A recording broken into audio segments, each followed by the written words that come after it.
आप सभी का स्वागत है कंपटीशन कम्युनिटी के इस यूपीएससी प्लेटफॉर्म पर यानी कोको यूपीएससी पर। आज हम डिस्कस करने वाले हैं कि इंडिया 2 लाख किलो गोल्ड खरीदने वाला है यूएई से। कितनी बड़ी बात है, 200 टन यानी 2 लाख किलो गोल्ड इंडिया खरीदेगा, यूएई से खरीदेगा। और इसकी घोषणा पीयूष गोयल साहब ने हाल ही में की है।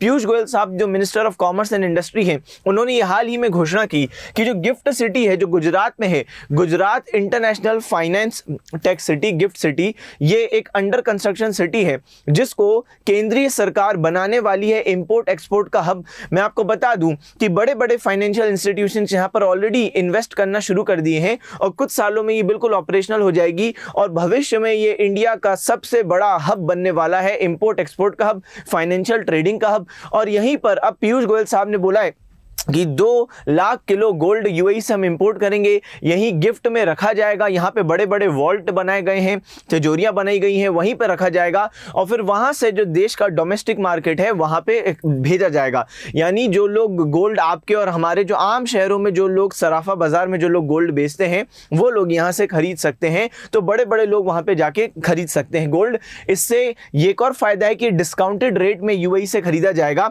क्या कारण है कि इतने बड़े स्तर पर हम लोग गोल्ड खरीद रहे हैं, उस पर भी बहुत डिटेल में चर्चा करेंगे। बहुत जरूरी बात है, यहां पे हम लोग एक नया कॉन्सेप्ट भी पढ़ने वाले हैं, डी डॉलराइजेशन। तो डॉलर अब कम किया जा रहा है दुनिया के तमाम सेंट्रल बैंक्स के द्वारा, इंक्लूडिंग आरबीआई, और हम देख रहे हैं कि गोल्ड का इंपोर्ट बढ़ाया जा रहा है।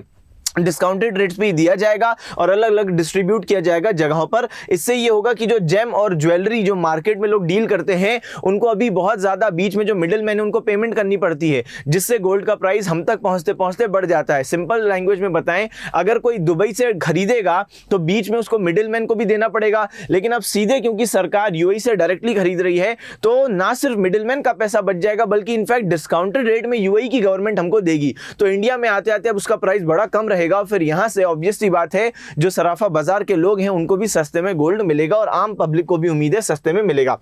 और ना सिर्फ डोमेस्टिक मार्केट में जो गोल्ड है अब वो बड़ी मात्रा में आ रहा है। मैं आपको ये भी बता दूं, दुनिया के सेंट्रल बैंक्स इंक्लूडिंग आरबीआई अपने वॉल्ट्स में बड़े स्तर पर स्टोर कर रहे हैं gold. Reserve bank of India भी बड़े स्तर पर गोल्ड को क्यों इंपोर्ट कर रहा है और क्यों अपने पास रख रहा है, इसलिए रख रहा है क्योंकि एक बड़ा कारण बन के उभरा है स्ट्रॉन्ग डॉलर। डॉलर बहुत ज्यादा स्ट्रॉन्ग होता जा रहा है। आप याद कीजिए कुछ ही समय पहले जो डॉलर का और रुपी का जो रेट की बात करें तो $1 की जो वैल्यू थी वो 70 रुपीज, मतलब 70 की लिस्ट में चला करती थी। 70 की जो लाइन है उसी लिस्ट में हम देखते थे 75, 76, बढ़ बढ़ के अब वो 80 को क्रॉस कर गया है और अभी जो वैल्यू है, करंट में जो वैल्यू है वो 82.37 है जब मैं ये वीडियो बना रहा हूं। और मैं आपको ये भी बता दूं कि ये आरबीआई ने कह दिया है, ये क्या कह दिया है, इनने ये बात कही है कि कुछ समय में ये 83.5 भी हो जाएगा। तो सोचिए कि अब कुछ समय में 85 ही टच करने वाले। तो सर इससे दिक्कत क्या है?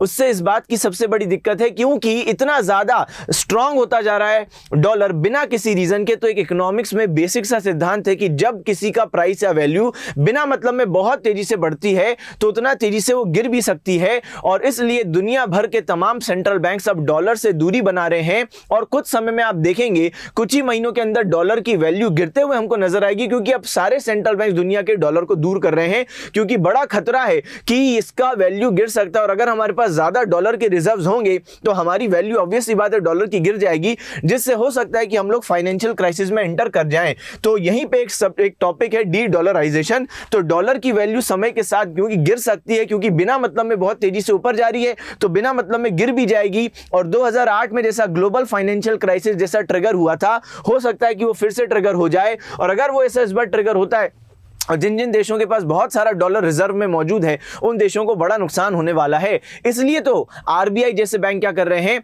वो कोशिश कर रहे हैं कि ये इसको दूर करा जाए और ज्यादा से ज्यादा गोल्ड को अब वो ला रहे हैं और डॉलर को निकाल रहे हैं अपने पास से। मैं आपको ये भी बता दूं 2008 का जो यूएस में ग्लोबल फाइनेंशियल क्राइसिस जो यूएस से शुरू हुआ तो उस टाइम पर इंडिया को ज्यादा इंपैक्ट इसलिए नहीं हुआ क्योंकि इंडिया उस टाइम पर यूएस के साथ इतना इंटीग्रेटेड नहीं था, लेकिन आज की तारीख में हमारे बिजनेसेस बहुत ज्यादा उससे इंटीग्रेटेड है और आज अगर ग्लोबल फाइनेंशियल क्राइसिस ट्रिगर होता है तो निश्चित रूप से इंडिया को बहुत ज्यादा हार्मफुल इफेक्ट पड़ेगा और हम बस इसको कम करने का प्रयास कर रहे हैं। कैसे कम करने का प्रयास कर रहे हैं? गोल्ड को लेकर और डॉलर को निकालकर। तो डॉलर को हमको निकालना है। तो एक कारण मैंने आप सभी बच्चों को बता दिया एक कारण क्या है? तो एक कारण है स्ट्रॉन्ग डॉलर। स्ट्रॉन्ग डॉलर बहुत बड़ा कारण है जिसकी वजह से हम देख रहे हैं गोल्ड का इंपोर्ट हो रहा है, और ये सिर्फ इंडिया नहीं, पूरी दुनिया का ट्रेंड है। US dollar losing its attraction and global status. अब मैं आपको दूसरा पॉइंट बताने वाला हूं कि यहां पर ध्यान देना है कि आप देख सकते हैं कि चाइना, टर्की, यहां पर भी आप देखो गोल्ड के लिए रश है, पूरी दुनिया में ही रश शुरू हो गई है। यहां तक कि देश तो इसके ऊपर प्रीमियम भी दे रहे हैं, यानी जो आपका मूल अमाउंट है, जैसे फॉर एग्जांपल गोल्ड का जितने रुपए पर केजी के हिसाब से वो बिक रहा है, लेकिन चाइना, टर्की जैसे देश इसके ऊपर प्रीमियम भी पे कर रहे हैं और तब जाके गोल्ड ले रहे हैं। अब आप सोचो गोल्ड रश कितनी ज्यादा है और कितना ज्यादा डॉलर पर विश्वास लोगों का, कंट्रीज का गिर रहा है। टर्की में पिछले महीने 500% ज्यादा इंपोर्ट किया गया है गोल्ड, तो पूरी दुनिया में अब ये पागलपन गोल्ड को लेके छा गया है। अब जो दूसरा इंपॉर्टेंट पॉइंट है वो है वेपनाइजेशन। क्यों ऐसा हो रहा है कि दुनिया डॉलर को छोड़ रही है? क्योंकि जो हमारे अंकल सैम है, जो हमारा अमेरिका देश है, उसने यूएस डॉलर को वेपनाइज करना शुरू कर दिया। वेपनाइज का मतलब ये नहीं कि हथियार लगा दिए, वेपनाइज का मतलब है कि युद्धों में उसका इस प्रकार इस्तेमाल किया जा रहा है कि जिस देश को वो पसंद नहीं करता उसके खिलाफ वो इस्तेमाल करता है। कैसे? सबसे रिसेंट एग्जाम्पल है रशिया का $300 बिलियन, रशिया का पैसा $300 बिलियन अमेरिका के बैंक अकाउंट्स में पड़ा हुआ था। सर सबसे पहली बात हमको ये बताइए, रशिया ने ये पैसा उसके पास रखा क्यों यूएस के पास, जब उसको मालूम है रशिया को कि यूएस उसका दुश्मन है? देखो यूएस इतना बड़ा दुनिया का मार्केट है कि तमाम प्रकार के देश वहां पर अपने अकाउंट्स बना के, मतलब अकाउंट उनके बैंक के होते हैं, अमेरिकन बैंक के, लेकिन पैसा अलग अलग देशों का होता है। जैसे करेंटली इंडिया की बात करूं तो इंडिया के पास $532 बिलियन का करेंटली फॉरेन एक्सचेंज रिजर्व है। तो हमारा फॉरेक्स रिजर्व कितना है, फॉरेन एक्सचेंज रिजर्व कितना है? $532 बिलियन। और ये $532 बिलियन पूरा का पूरा हमारे पास नहीं है, ये अलग अलग देशों में स्कैटर्ड है। और जिन देशों से हम ज्यादा ट्रांजैक्शन करते हैं वहां के बैंक अकाउंट्स में हम लोग अपना कुछ कुछ पैसे रखते हैं। मेन अमाउंट हमारे पास होता है, बड़ा अमाउंट हमारे पास होता है, लेकिन छोटा छोटा अमाउंट अलग अलग जगह स्कैटर्ड होता है। और रशिया का $300 बिलियन अमेरिकन बैंक अकाउंट्स में पड़ा था। देखो बिना अमेरिका में बैंक अकाउंट बनाए आप वहां पे डील नहीं कर सकते, वहां पर ट्रांजैक्शन नहीं कर सकते। और इतना बड़ा अमेरिका का मार्केट है कि कोई देश उसको छोड़ना नहीं चाहता। वहां का स्टॉक मार्केट इतना बड़ा, बड़े बड़े स्टॉक्स हैं, और इसलिए रशिया ने भी वहां के बैंक अकाउंट्स में अपना पैसा रखा। लेकिन जब रशिया ने यूक्रेन पर हमला किया तो हुआ ये कि अमेरिका ने उनके उन बैंक अकाउंट्स को फ्रीज कर दिया। अब ये खुलेआम एक प्रकार से चोरी है, एक प्रकार का थेफ्ट है। आप इस बात को ऐसे समझने का प्रयास करो, भाई दो लोगों की लड़ाई चल रही है ना, दो लोगों की लड़ाई चल रही है, रशिया और यूक्रेन की लड़ाई चल रही है। एक तीसरा बंदा यूएस कह रहा है रशिया को कि हम तुम्हें तुम्हारा पैसा इसलिए नहीं लौटाएंगे क्योंकि हम यूक्रेन के साइड है। अरे भाई तुम किसी के भी साइड हो, लेकिन ये तो रशिया का ही पैसा है ना, ये तो उसको लौटाना चाहिए ना भाई। इंटरनेशनल फाइनेंशियल ऑर्डर तुम रखवाली कर रहे हो उसके, तुम डॉलर को देखते हो और तुमने पैसा ब्लॉक कर दिया क्योंकि तुम रशिया को पसंद नहीं करते। आप इसको इस संदर्भ में सोचें कि आज तो हमारे यूएस के साथ बहुत अच्छे रिलेशन है, लेकिन कल को मान लो कि हमारे अच्छे रिलेशन नहीं रहते और एक ऐसी इंडिया में सरकार आती है जो एंटी यूएस है, तो यूएस हमारा भी पैसा रोक सकता है ये बोल के कि भाई हमें तुम्हारी सरकार नहीं पसंद। तो ये तो खुलेआम ब्लैकमेलिंग है, खुलेआम गुंडागर्दी है कि जो यूएस को पसंद नहीं आएगा देश, उसका पैसा वो रोक सकती है। देशों की मजबूरी है कि उनको वहां पर अकाउंट बना के अपना पैसा रखना पड़ता है, लेकिन यूएस क्या कर रहा है? तो यूएस ने ये जो आर्म ट्विस्टिंग की है, यूएस ने इस बार जो रशिया को ब्लैकमेल किया है, उससे पूरी दुनिया में एक शॉक वेव चली गई है। और कई सारे देश अब क्या कर रहे हैं कि कोशिश कर रहे हैं कि डॉलर में पैसा यूएस के पास ना रखा जाए। और ये पहली बार नहीं किया, यूएस ने इससे पहले अफगानिस्तान में जब अभी क्राइसिस हुआ था तालिबान का, तो $7 बिलियन का उनका पैसा रोक दिया, वेनेजुएला का पैसा रोक दिया। और ये जो थ्रेट पूरी दुनिया में यूएस ने क्रिएट किया है, इस वजह से अब देखो चाइनीज फाइनेंस मिनिस्ट्री को, चाइनीज गवर्नमेंट जो है ना, Chinese finance ministry, Chinese government, तो उसको भी एक अलर्ट सेंड हुआ है। और अब चाइना भी अपना पैसा कोशिश कर रहा है यूएस में कम से कम रखे, क्योंकि रशिया के बाद यूएस का सबसे बड़ा दुश्मन कौन है? चाइना ही है। भविष्य में चाइना यूएस के तो बिल्कुल कॉन्फ्लिक्ट हो सकते हैं, हम देखते हैं ये साउथ चाइना सी में आए दिन कोई ना कोई खबर चलती रहती है। इसलिए चाइना के ऑफिशियल्स अब सतर्क हो गए हैं कि हमको वहां पे पैसा नहीं रखना है। ये ग्लोबल टाइम्स की रिपोर्ट है। ग्लोबल टाइम्स जो है वो चाइनीज कम्युनिस्ट पार्टी का, आप मान के चलो जो चाइना में जो गवर्नमेंट है ना, वो जो भी सोचती है, जो भी उसके विचार होते हैं, वो उसी पेपर के वही विचार होते हैं। तो ग्लोबल टाइम्स के ये विचार है कि चाइनीज फाइनेंस मिनिस्ट्री को हमने अलर्ट भेज दिया। अब आप सोचो, यानी चाइना सतर्क हो गया है कि जो रशिया के साथ हुआ उसका पैसा यूएस ने एक प्रकार से चोरी कर लिया, लौटाया नहीं जब रशिया को जरूरत थी। भले ही रशिया गलत है यूक्रेन पर हमला करके, वो एक अलग बात है, लेकिन वो रशिया का पैसा है, आप कैसे किसी का पैसा रोक सकते हो? तो ये बात इसलिए चाइना में भी अब बड़ी हो गई। अब देखो ये कितनी बड़ी स्टेटमेंट है, ये ग्लोबल टाइम्स में छपा है। The actions of US politicians to freeze the national assets of Russia will cause serious damage to the credibility of the US government and even more damage to the international financial order. और इसलिए हम देख रहे हैं कि दूसरा कारण है कि देश भाग रहे हैं, यूएस डॉलर से दूर भाग रहे हैं और गोल्ड के रिजर्व बनाए जा रहे हैं। यहां पर मैं आपको एक और बात बता दूं, इसलिए कई सारे देशों ने अब ये प्रयास करना शुरू कर दिया कि वो अपनी लोकल करेंसी में ही डील करें।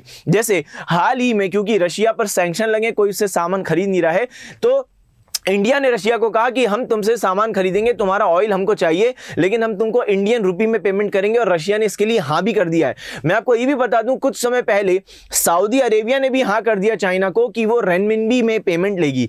रेनमिनबी करेंसी है चाइना की, जैसे युआन है ना, युआन का ही एक नाम रेनमिनबी है ना। जैसे हमारी करेंसी रुपी है, जापान की करेंसी येन है, वैसे ही यूएस की करेंसी क्या है, डॉलर है, वैसे ही युआन या रेनमिनबी चाइना की करेंसी है। और सऊदी अरेबिया ने बोला कि हाँ ठीक है, हमको डॉलर नहीं चाहिए। तो देखो दुनिया डॉलर से दूर भाग रही है।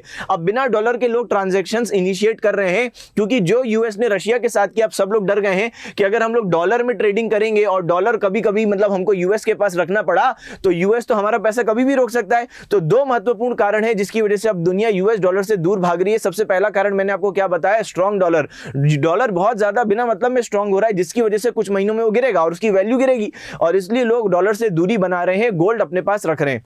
दूसरा मैंने आपको क्या बताया कि यूएस वेपनाइज कर रहा है जो डॉलर को, तो लोग डर गए हैं, और ये क्रेडिबिलिटी का पूरा खेल होता है। इंटरनेशनल फाइनेंशियल सिस्टम पूरा चलता ही विश्वास के आधार पर है, और विश्वास अगर खो दिया यूएस ने, तो निश्चित रूप से वो अपने पांव पे खुद ही कुल्हाड़ी मार रहा है। मैं सभी बच्चों को यहां पर एक और बात बता दूं कि यूएई को कहां से इतना गोल्ड आया, यूएई के पास गोल्ड कहां से आया। असल में यूएई ने अफ्रीकन नेशंस, अफ्रीका में बहुत सारी कंट्रीज के पास बहुत सारा गोल्ड है, लेकिन उनके पास प्रोसेसिंग फैसिलिटी नहीं है, रिफाइनिंग फैसिलिटी नहीं है, और वहां पे करप्शन बहुत ज्यादा है, और इसलिए वहां की गवर्नमेंट्स ने यूएई से लॉन्ग टर्म डील की है।